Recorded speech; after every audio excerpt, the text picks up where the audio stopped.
আজকের যারা নেতা বলে আমাদেরকে ধোঁকা দেয় এরা হলো চরম ধোঁকাবাজ এবং বেঈমান, ঠিক কিনা? এদের সাথে মানসিকতা মানবতার কোনো সম্পর্ক থাকতে পারে না, ঠিক কিনা বলেন? যারাই আজকে মানবতার সবক দেয় এরা হচ্ছে সবচাইতে নরপশু পিশাচ। এদের চাইতে নিকৃষ্ট জানোয়ার নরপশু আর পৃথিবীতে হতে পারে না, ঠিক কিনা বলেন? আজকের মানবতার সবক আমাদেরকে কাদের কাছ থেকে আমরা নিই? গণতন্ত্রের দোহাই দিয়ে পশ্চিমা সংস্কৃতির কাছে আমরা ভিক্ষার থলি আমরা তাদের কাছে উপস্থাপন করি, আমাদেরকে মানবতার সবক দাও। অথচ 1400 বছর আগে মানবতার উৎকৃষ্ট সবক দিয়ে আল্লাহ আমাদেরকে সম্মানিত করেছে। জবান ছেড়ে বলেন ঠিক কিনা? আমাদের মানবতার সবকের প্রয়োজন নয়, আমাদের মানবতার সবক দিয়েছে কে? জবান ছেড়ে বলেন কে? আজকের এই সম্মানিত রজনীতে আমাদের এই এলাকার মানুষদেরকে প্রতিজ্ঞাবদ্ধ হতে হবে, আল্লাহর কোরআন এবং নবীর হাদিসের বাইরে আমাদের কোনো মানবতা নাই, ঠিক কিনা বলেন? ইউরোপ আমেরিকা এরা মানুষদেরকে ধোঁকা দেয়, ডিসপ্লেটাকে সাজায় সুন্দরভাবে আর ভিতরে শুধু গু থাকে, ঠিক কিনা বলেন? ভাষাটা একটু কটু লাগলেও এটাই বাস্তবতা। দেখেছেন না, অনেকে নিউজ দেখেছেন না, 2-3টা দিন যেতে না যেতে এমন একটা ভূমিকম্প হচ্ছে বিশ্বজুড়ে রাজনৈতিক মঞ্চগুলোতে, জাতিসংঘ সহ।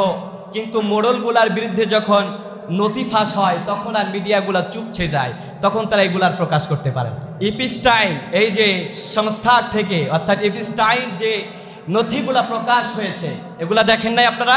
অনেকেই দেখেছেন। আজকে যারা আমাদেরকে মানবতার সবক দিচ্ছে, এই ইপিস্টাইনের ফাইলস থেকে ফাঁস হয়েছে প্রায় 30 লক্ষ পৃষ্ঠার নথি সেখানে ভাইরাল হয়েছে এবং প্রায় 30,000-এর অধিক ভিডিও প্রকাশিত হয়েছে বিভিন্ন ওয়েবসাইটগুলোতে, ঠিক কিনা বলেন?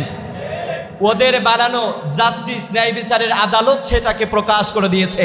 ওদের কর্ম এত নিকৃষ্ট, ওরাই মানবতার সবক দিচ্ছে, অথচ ওরাই আমার ছোট্ট ছোট্ট মা, 3 বছর বোন, 7 বছরের ছোট্ট ছোট্ট বাচ্চাদেরকে ওরা জঘন্যতম ভাবে জিনা করে ব্যভিচার করে ওদের সাথে ওদের লজ্জাস্থান থেকে শুল ঢুকিয়ে ওদের পেট ফেড়ে ওদেরকে রোস্ট বানিয়ে খাচ্ছে ওরা, ঠিক কিনা বলেন?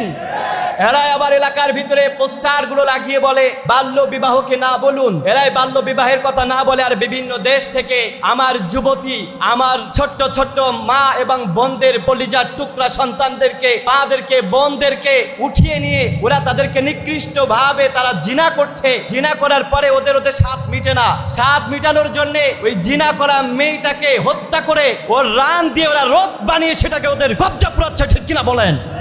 ওদের চাহিদা পূরণ করছে। আমার ভাইরা মনে রাখবেন, মানবতার নামে আল্লাহর কোরআন এবং নবীর হাদিসের ঊর্ধ্বে যে যারা মানবতার সবক দেয় এরা হচ্ছে আমাদের গ্রাম্য ভাষায় মায়ের চাইতে শ্বশুরের বা শাশুড়ির, কি বলেন আপনারা, মায়ের চাইতে মাসির পরে বেশি, এরকম কিছু একটা হয়ে যাচ্ছে, ঠিক কিনা বলেন? আমরা দেখতে পাচ্ছি 17 বছরের মেয়েদেরকে জেফ্রি এপস্টাইন তার ওয়াইফ মিলে ফ্লোরিডার একটা গোপন দ্বীপ ছিল, এই গোপন দ্বীপের ভিতরে এই পাশবিক নির্যাতনের রমরমা কার্যক্রম তারা পরিচালনা করেছে কত বছর, এটা একমাত্র আল্লাহই ভালো জানে, ঠিক কিনা বলেন?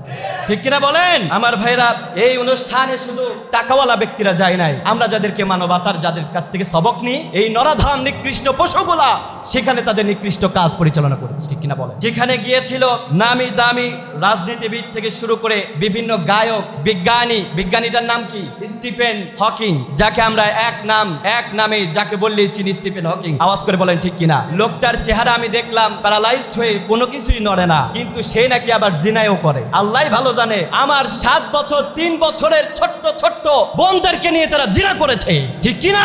আমার ভাইরা, শুধু তাই নয়, এখানে ছিল বিল গেটস, যাদেরকে অর্থনীতির গুরু মানা হয়, ঠিক কিনা বলেন? এবং শুধু তাই নয়, সেখানে ডোনাল্ড ট্রাম্পের নামে প্রায় শত নথি পাওয়া গিয়েছে, যে সমস্ত নথিগুলোতে ডোনাল্ড ট্রাম্পের সংযুক্ত ছিল, কথা কয়। শুধু তাই নয়, সেখানে ছিল ট্রাম্পের ছেলে মেয়ে এবং বিল ক্লিনটন ছিল এবং আরো অনেকেই ছিল, এবং আরো একজনের নাম আমরা শুনেছি যাদেরকে আমাদের যুবকরা আইডল মানে, যার নাম হচ্ছে মেসি। দেখেছেন না আমাদের যুবক ভাইরা এদেরকে আইডল মানে না? এরা সেখানে নাকি ছোট্ট বাচ্চাদেরকে জেনাও করেছে, আবার সেখানে সমকামিতাও করেছে। নাউজুবিল্লাহ বলেন, এরা কি আমাদের আইডল হতে পারে? আইডল হতে পারে?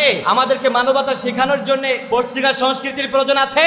আমাদেরকে মানবতা শিক্ষা দিয়েছে যিনি, জবান ছেড়ে বলেন তিনি কে?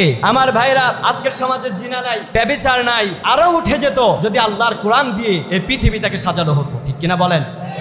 নূর মোহাম্মদ সাল্লাল্লাহু আলাইহি ওয়াসাল্লাম, যার নাম শুনলে আমাদের গায়ের পশমগুলো খাড়া দিয়ে ওঠে, যার নামের সবক শুনলে মুমিনের হৃদয়টা তৃপ্ত হয়ে যায়, যার নাম একবার শ্রবণ করলে আল্লাহ আমাদের আমলনামায় অগণিত সওয়াব দান করে দেন। সুবহানাল্লাহ বলেন সাল্লাল্লাহু আলাইহি ওয়াসাল্লাম। কেমন মানবতা তিনি শিক্ষা দিয়েছেন।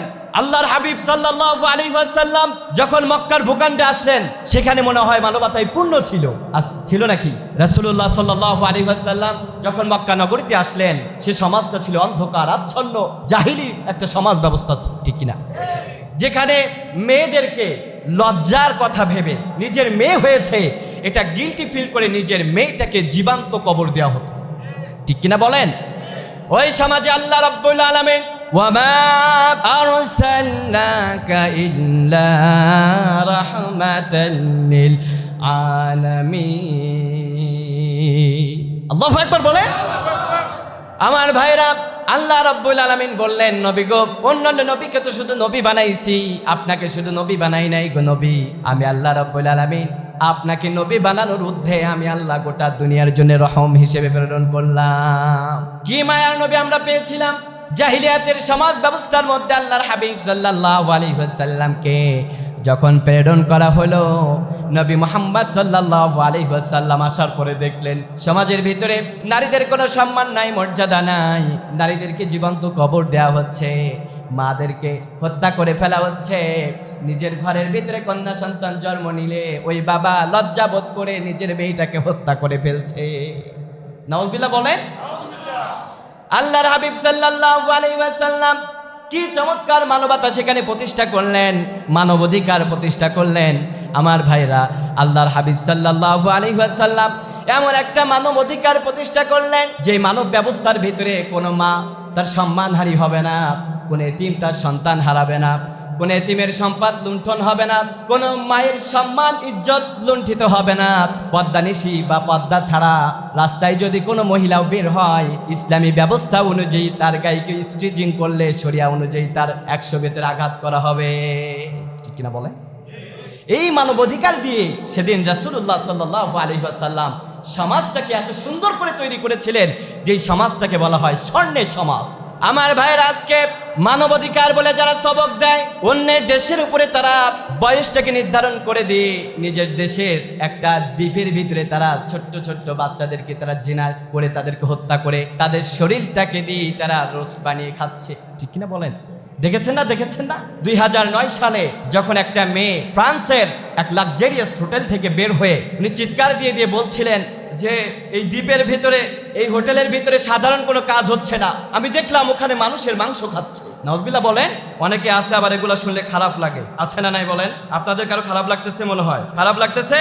2009 সালে গাব্রিয়েলো রিকো নামে এক নায়িকা, ইংলিশদের একজন নায়িকা বা তারকা ছিল, ফ্রান্সের এক হোটেল থেকে দৌড়িয়ে বের হয়ে সে চিৎকার করে করে বলছিল হোটেলের ভিতরে মানুষের রক্ত খাচ্ছে, মানুষের মাংস রান্না করে খাচ্ছে এবং মানুষের কাঁচা মাংসটাকে ওরা শুকে শুকে ঘ্রাণ নিচ্ছে। এটা কেমন করে হয়? হাই হাই, কে আছো? হোটেলের ভিতরে দেখো, ওখানে মানুষের রক্ত খাচ্ছে, ওখানে মানুষের মাংস খাচ্ছে। কারাই করেছিল? সমাজের এলিট পার্সন, যারাই মানবাধিকার প্রতিষ্ঠা করতে চায় এই নরপশুগুলাই। আমার ভাইরা, এই বাংলার জমিনটাকে সাজানোর সুযোগ হয়েছে আমাদের। কোন প্রকার উল্টা পাল্টা জিনিস দিয়ে আমরা আমাদের দেশকে সাজাবো না। আল্লাহর কোরআন এবং হাদিসকে যারা আমাদের সামনে উপস্থাপন করবে তাদের সাথে আমরা থাকবো। কষ্ট পাবেন কি? রাজনৈতিক কথা হচ্ছে মনে হয়। দেখেছেন না মানবাধিকার তলে তলে সব ফাঁস হয়েছে না? এখন মানবাধিকার তো আমরা দেখেছি যখন আমার ফিলিস্তিনি মা বোনদেরকে তাদেরকে ধরে ধরে যখন হত্যা করা হচ্ছে, মানবাধিকার গুলো তখন জানি কোথায় পালিয়ে গিয়েছে। তাদের কোনো অধিকার নাই, তারা জড়বস্তুর মতো হয়ে গিয়েছিল। একটা ইট যখন আমরা ব্যবহার করি, এই ইটটাকে যখন যেমন করে প্রয়োজন হয় তেমন করে আমরা তা ব্যবহার করি, ঠিক কিনা বলেন? ইট যখন আমাদের প্রয়োজন হবে আনাম ইটটাকে আমরা ব্যবহার করি, আবার যখন প্রয়োজন হয় ওই ইটটাকে আমরা ভেঙে ব্যবহার করি, যখন প্রয়োজন হয় সিমেন্ট এবং রডের সাথে মিশেল করে ঢালাই করে ব্যবহার করি। আমার ফিলিস্তিনি মা বোনদের এখন ইজ্জত, সম্মান, তাদের জীবন, মান, মর্যাদাটাও ঠিক এমন হয়ে গিয়েছে। তাদেরকে হত্যা করা পশ্চিমা সংস্কৃতি বৈধ ঘোষণা করেছে, ঠিক কিনা বলেন? তাদের জান মালকে লুণ্ঠন করা পশ্চিমা সংস্কৃতি এবং ইসরায়েলি নরপশুগুলা বৈধতা দিয়েছে। আমার প্রতিদিন আমার ফিলিস্তিনি মা বোনদের রক্ত লুণ্ঠন হচ্ছে, তাদের রক্ত দিয়ে ওরা ওদের জুস খাওয়াচ্ছে, ওদের বাচ্চাদেরকে জান মালের নিরাপত্তা দিচ্ছে আমার ফিলিস্তিনি মা বোনদের রক্ত দিয়ে। আমার ভাইরা, তাদের কাছ থেকে কি আমাদের কোনো সবক নিতে হবে? বছরের পর বছর ইরাক, ফিলিস্তিন, আলবেরিয়া, জেসনিয়া সহ, তালেবান সহ, আফগানিস্তান সহ যেইখানে মুসলমান পশ্চিমা সংস্কৃতি তাদের উপরে হত্যা করা বৈধতা ঘোষণা করেছে, ঠিক কিনা বলেন? আমার ভাইরা, এই সংস্কৃতির বিরুদ্ধে আমাদেরকে দাঁড়াতে হবে। আমাদেরকে বোঝাতে হবে আমরা এক আল্লাহকে মানি, আমরা আমাদের রাসূলকে মানি। মানব অধিকার যদি প্রতিষ্ঠা করতে হয় কোরআন দিয়েই প্রতিষ্ঠা করো। কোরআনের ভিতরে আল্লাহ সবটা দিয়েছেন, কোনো কিছু আল্লাহ বাদ রাখে নাই, ঠিক কিনা? কোরআনে আল্লাহ কোনো কিছু বাদ রেখেছেন? মানব অধিকারের কথা কোরআনে বলেছে। কোরআন তাহলে কি বলেছে? আল্লাহ বলছেন, ইয়া আইয়ুহান নাস ইন্না খলাকনাকুম মিন যাকারি ওয়া উনসা ওয়া জাআলনাকুম শুউবা ওয়া ক্বাবাইলা লিতাআরাফু। আল্লাহু আকবার। আল্লাহ রাব্বুল আলামিন বলছেন, ইয়া আইয়ুহান নাস ইন্না খলাকনাকুম, হে মানুষ সকল শুনো, ইন্না খলাকনাকুম মিন যাকারি ওয়া উনসা, আমি আল্লাহ রাব্বুল আলামিন তোমাদেরকে সৃষ্টি করেছি একজন পুরুষ একজন নারী থেকে। সুবহানাল্লাহ বলেন।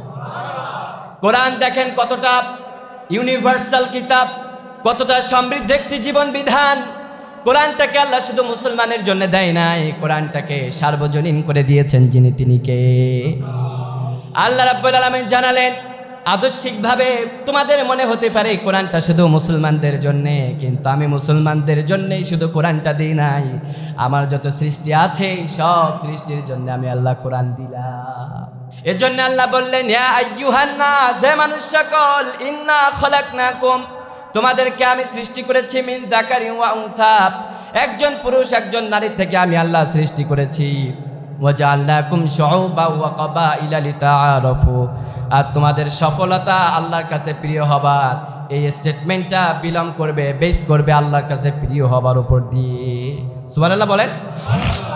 তাহলে ইসলামের ভিতরে মানবাধিকারের কথা আছে না নাই? জবান ছেড়ে বলেন না, আছে না নাই? আমার ভাইরা, তাহলে পশ্চিমা সংস্কৃতির কাছে পাতা লাগবে, ভিক্ষা চাওয়া লাগবে? আল্লাহ আমাদের বুঝার তৌফিক দান করো, বলি আমিন।